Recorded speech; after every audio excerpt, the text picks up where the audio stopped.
To success अड्डा for you. कंकाल तंत्र से संबंधित प्रश्नों की महत्वपूर्ण श्रृंखला में आप सभी का स्वागत है। चलिए स्टार्ट करते हैं वीडियो को और लेते हैं पहला प्रश्न। तो पहला प्रश्न है, हड्डी को हड्डी से परस्पर कौन जोड़ता है? इस प्रश्न का राइट आंसर हो जाएगा ऑप्शन बी, स्नायु। इसी को लिगामेंट भी कहा जाता है।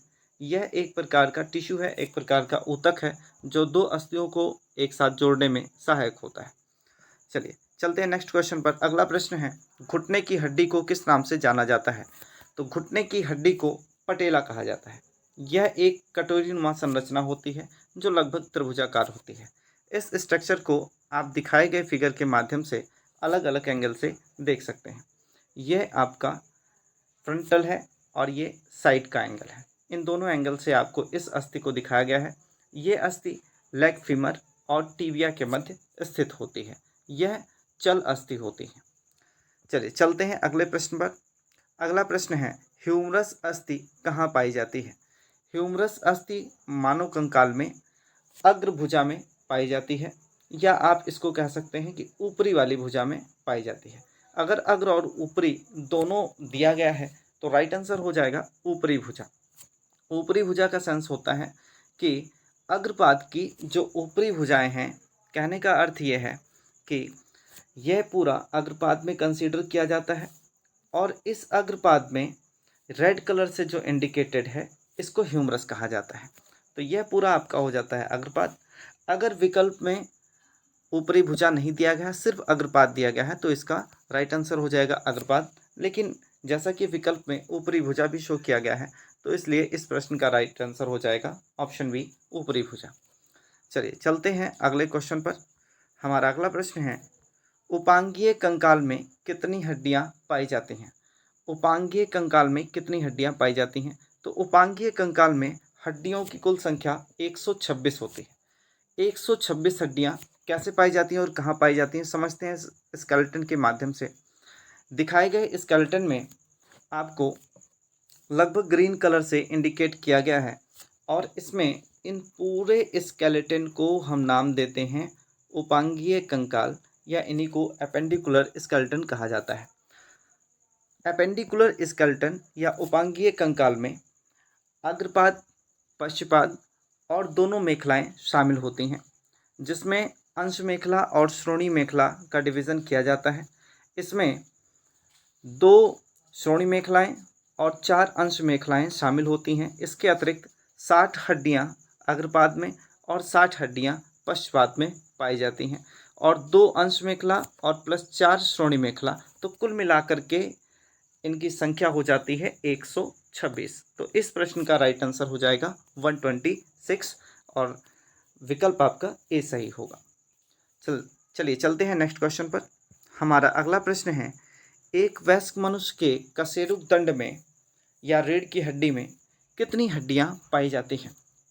तो कशेरुक दंड में जब भी वयस्क की बात की जाएगी तो हड्डियों की संख्या हो जाती है 26, लेकिन नवजात शिशु में इनकी संख्या 33 होती है।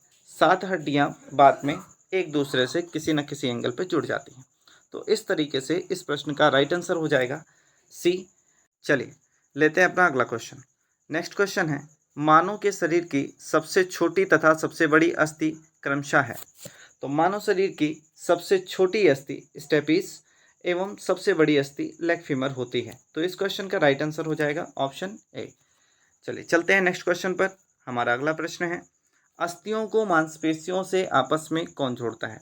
तो अस्थियों को मांसपेशियों से जोड़ने के लिए कंडरा या इसी को टेंडन कहा जाता है, यह रिस्पॉन्सिबल होते हैं। यह भी एक प्रकार की कोशिकाएं होती हैं या कोशिकाओं का समूह आप कह सकते हैं। यह भी एक प्रकार के ऊतक होते हैं। चलिए चलते हैं नेक्स्ट क्वेश्चन पर। नाखून को काटते समय दर्द नहीं होता, क्योंकि नाखून को काटते समय दर्द इसलिए नहीं होता है क्योंकि नाखून में जो कोशिकाएं होती हैं, सेल्स होती हैं, वो डेड सेल्स होती हैं, मृत कोशिकाओं द्वारा बनी होती हैं, जिनमें रक्त का संचरण नहीं होता। इसलिए इस क्वेश्चन का राइट आंसर हो जाएगा ऑप्शन सी। चलिए नेक्स्ट क्वेश्चन, ओसीन नामक प्रोटीन किस में पाया जाता है? तो ओसीन नामक प्रोटीन मुख्यतः अस्थियों में पाया जाता है, या मूल रूप से ये अस्थियों में ही पाया जाता है। इस क्वेश्चन का राइट आंसर हो जाएगा ऑप्शन ए, अस्थियों में। चलिए नेक्स्ट क्वेश्चन लेते हैं।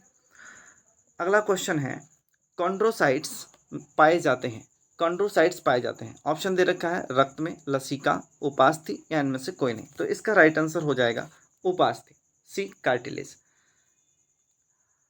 अब ये कॉन्ड्रोसाइट्स क्या होते हैं? कॉन्ड्रोसाइट्स एक प्रकार की कोशिकाएं होती हैं जिनसे उपास्थियों का निर्माण होता है। तो ये सदैव उपास्थियों में ही पाए जाते हैं। चलिए चलते हैं नेक्स्ट क्वेश्चन पर। हमारा अगला प्रश्न है, बुढ़ापे में मनुष्य की हड्डियां क्यों कमज़ोर हो जाती हैं? तो बुढ़ापे में मनुष्य की हड्डियां कैल्शियम की कमी से कमज़ोर हो जाती हैं, और जब कैल्शियम की कमी से ये हड्डियां कमज़ोर हो जाती हैं तो यह एक रोग की श्रेणी में आ जाता है, और इस रोग को ऑस्टियोपोरोसिस कहा जाता है। इस रोग को ऑस्टियोपोरोसिस के नाम से जाना जाता है। चलिए चलते हैं नेक्स्ट क्वेश्चन पर। हमारा अगला प्रश्न है, मानव के शरीर में कितनी मांसपेशियां पाई जाती हैं? तो मानव के शरीर में मांसपेशियों की कुल संख्या होती है 639, या इसको आप कह सकते हैं 639 पेशियां कुल मिलाकर के पाई जाती हैं। नेक्स्ट क्वेश्चन है, मनुष्य के शरीर में पसलियों की कुल संख्या होती है? मनुष्य के शरीर में पसलियों की कुल संख्या 24 होती है। तो इसका राइट आंसर हो जाएगा ऑप्शन सी। चलिए थोड़ा सा पसलियों के बारे में डिटेल में जानते हैं। ये आपको एक स्ट्रक्चर दिखाई दे रहा है। इस स्ट्रक्चर को हम थोरैकिक केज भी कहते हैं, और ये थोरैकिक केज या इसी को कहीं कहीं रिब केज भी लिखा मिलेगा, और इसको मूल रूप से रिब्स कहा जाता है। इन पसलियों को मूल रूप से रिब्स कहा जाता है। इनकी कुल संख्या 24 होती है। अब इसमें कुछ जानने वाले फैक्ट हैं, जैसे 1 से लेकर के 7 तक की अस्थियों को हम वास्तविक अस्थियां कहते हैं, या इन्हीं को ट्रू रिब्स कहा जाता है। ट्रू रिब्स या फिर इन्हीं को वास्तविक पसलियां कहा जाता है। 8 से लेकर के और 12 तक की जो अस्थियां होती हैं इन्हें फॉल्स रिब्स कहा जाता है, और इन्हें फॉल्स रिब इसलिए कहा जाता है क्योंकि जो ट्रू रिब्स होती हैं वो स्टर्नम या इसी को उरोस्थि कहा जाता है, उरोस्थि नामक अस्थि से जुड़ी रहती हैं, जो कि लगभग वी आकार के शेप की होती है। जबकि 8 से लेकर 12 तक की जो अस्थियां हैं ये उरोस्थि से डायरेक्ट ना जुड़ करके 7 नंबर वाली अस्थि से जुड़ी रहती हैं। 7 नंबर वाली अस्थि से, या आप कह लीजिए 7 नंबर वाली रिब से जुड़ी रहती हैं। तो इसलिए इन अस्थियों को कहा जाता है फॉल्स रिब। इसके अतिरिक्त नंबर 11 और नंबर 12 वाली जो अस्थियां होती हैं ये एक दूसरे से किसी भी पॉइंट पर नहीं जुड़ी रहती हैं, और इनको हम तैरती हुई अस्थियां भी कहते हैं, या फिर तैरती हुई पसलियां कहते हैं।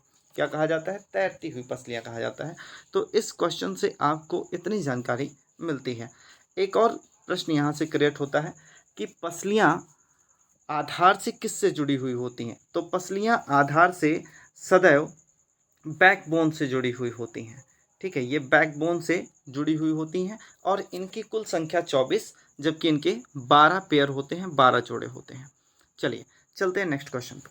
हमारा अगला प्रश्न है, निम्नलिखित में से कौन सा तत्व मानव शरीर में सर्वाधिक पाया जाता है? निम्नलिखित में से कौन सा तत्व मानव शरीर में सर्वाधिक पाया जाता है? कभी कभी क्या होता है कि हड्डियों को ध्यान में रखते हुए हम लोग ऑप्शन करेक्ट कर लेते हैं कैल्शियम, लेकिन ऐसा करने से गलत हो जाता है।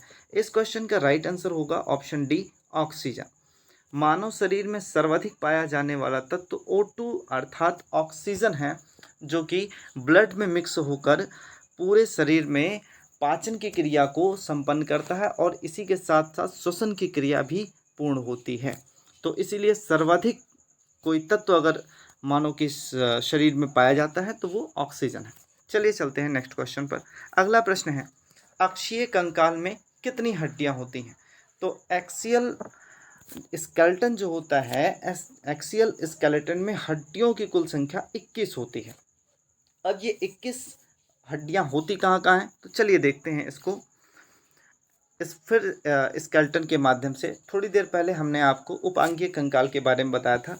अब यहाँ पे जितना आपको ब्राउनिश एरिया दिखाई दे रहा है, जितना ब्राउन एरिया दिखाई दे रहा है, इस कंकाल को हम कहते हैं अक्षीय कंकाल, सॉरी परिधीय कंकाल कहा जाता है, या इसी को अक्षीय, जो ग्रीन कलर का है ये आपका परिधीय होगा, और बाद का जो होगा वो अक्षीय कंकाल हो जाएगा। ठीक है, तो अक्षीय कंकाल में हड्डियों की कुल संख्या कितनी होती है? अक्षीय कंकाल में हड्डियों की कुल संख्या होती है 80। इसमें 29 हड्डियां खोपड़ी में पाई जाती हैं। इसके अतिरिक्त 24 हड्डियों का रिबकेज होता है और 33 हड्डियां पाई जाती हैं बोन में, बैकबोन में, और इसके अतिरिक्त एक पाई जाती है उरोस्थी। तो इस तरीके से कुल हड्डियों की जो संख्या होती है, ये कुल हड्डियों की संख्या हो जाती है 87। लेकिन ये 87 हड्डियां पाई जाती हैं बच्चों में। ठीक है, जब एक वयस्क की बात की जाएगी तो यहाँ पर जो 33 है वो कन्वर्ट हो जाता है 26 में। किसमें? 26 में। और अब हड्डियों की कुल संख्या हो जाती है यहाँ पर 80। तो एक वयस्क में हड्डियों की कुल संख्या कितनी हो जाती है? 80। हड्डियों का अर्थ ये है कि अक्षीय कंकाल में जो अस्थियां पाई जाती हैं, अक्षीय कंकाल में अस्थियों की संख्या कितनी हो जाएगी? 80 हो जाएगी। जबकि अगर एक बच्चे की अगर बात की जाएगी, एक बाल की बात की जाएगी, तो उनमें अक्षीय कंकाल में कितनी हड्डियां होंगी? तो उसका राइट आंसर हो जाएगा 87। चलिए, इस क्वेश्चन से इतने टॉपिक्स आपके क्लियर होते हैं। चलते हैं नेक्स्ट क्वेश्चन पर। हमारा अगला प्रश्न है, अस्थियों व दांतों के निर्माण के लिए निम्नलिखित में से किन की आवश्यकता होती है? तो अस्थियों और दांतों के निर्माण के लिए कैल्शियम और फास्फोरस की आवश्यकता होती है। कैल्शियम और फास्फोरस मिलकर कैल्शियम फास्फेट नाम का एक लवण बना लेते हैं, जिससे हड्डियां और दांत निर्मित होते हैं। चलिए नेक्स्ट क्वेश्चन पे चलते हैं। हमारा अगला प्रश्न है, निम्नलिखित में से कौन सा लवण अर्थात साल्ट मानव के शरीर में सर्वाधिक मात्रा में पाया जाता है? अब यहाँ पर साल्ट देखने के बाद में हमारे बहुत से भाई NaCl लगाने की सोचते हैं। NaCl मतलब सोडियम क्लोराइड, जबकि ये इसका रॉन्ग आंसर हो जाएगा, क्योंकि साल्ट कोई ज़रूरी नहीं कि आपका NaCl ही हो। कोई भी एक मेटल और एक नॉन मेटल अगर मर्ज हो जाता है तो उनसे एक सॉल्ट का ही निर्माण सदैव होता है। इसलिए इस क्वेश्चन का राइट आंसर हो जाएगा आपका कैल्शियम फास्फेट। कैल्शियम फास्फेट मनुष्य के शरीर में अस्थियों के निर्माण में सहायक होता है और ये सर्वाधिक मात्रा में पाया जाता है। चलिए चलते हैं नेक्स्ट क्वेश्चन पर। अल्ना नामक हड्डी कहाँ पाई जाती है? तो इसका राइट आंसर हो जाएगा अल्ना नामक अस्थि भुजा में पाई जाती है। अब अल्ला नामक अस्थि दिखती कैसी है और कहाँ होती है, इसको क्लियर करेंगे हम इस फिगर के माध्यम से। अब यहाँ पर जो आपको फिगर दिखाई दे रहा है, इस फिगर में दो हड्डियां हैं, एक मोटी वाली और एक पतली वाली। तो इस पतली वाली हड्डी का नाम है अल्ना और मोटी वाली अस्थि को कहा जाता है रेडियस। ये दोनों हाथ में पाई जाती हैं। रेडियस और अल्ना की संख्या 2-2 होती हैं, अर्थात मनुष्य के शरीर में रेडियस और अल्ना के 2 जोड़े होते हैं और इनकी कुल संख्या हो जाती है 4। चलिए चलते हैं नेक्स्ट क्वेश्चन पर। हमारा अगला प्रश्न है, फिबुला एवं टीबिया नामक हड्डी किस में पाई जाती है? तो फिबिया और टिबुला नामक हड्डियां जो हैं वो टांग में पाई जाती हैं। फिबुला और टीबिया नामक हड्डियां टांग में पाई जाती हैं। टांग का सेंस ये है कि घुटने के नीचे की जो स्थिति होती है, तो घुटने के नीचे की स्थिति में इसको कहा जाता है, मोटी वाली हड्डी आपकी होती है टीबिया और पतली वाली हड्डी को नाम दिया जाता है फिबुला। ये घुटने के नीचे हड्डियां पाई जाती हैं। फीमर के बाद यह सबसे लंबी अस्थियां होती हैं। चलिए चलते हैं नेक्स्ट क्वेश्चन पर। हमारा अगला प्रश्न है, मानव हड्डी का मुख्य घटक क्या है? मानव हड्डी का मुख्य घटक क्या है? तो मानव हड्डी का मुख्य घटक हो जाएगा कैल्शियम। मानव हड्डी का मुख्य घटक हो जाएगा कैल्शियम। इस तरीके से इस क्वेश्चन का राइट आंसर हो जाएगा ऑप्शन डी। तो आज हमने आपके लिए टॉप 20 क्वेश्चंस को सिलेक्ट किया था। आगे भी ऐसी सीरीज़ आपको मिलती रहेंगी। आज का हमारा वीडियो आपको कैसा लगा कमेंट करके बताना ना भूलें। और इसी वीडियो के इस टॉपिक के साथ अपनी वाणी को विराम देते हैं। आप सभी स्वस्थ व्यस्त और मस्त रहें, इन्हीं शुभकामनाओं के साथ। जय हिंद।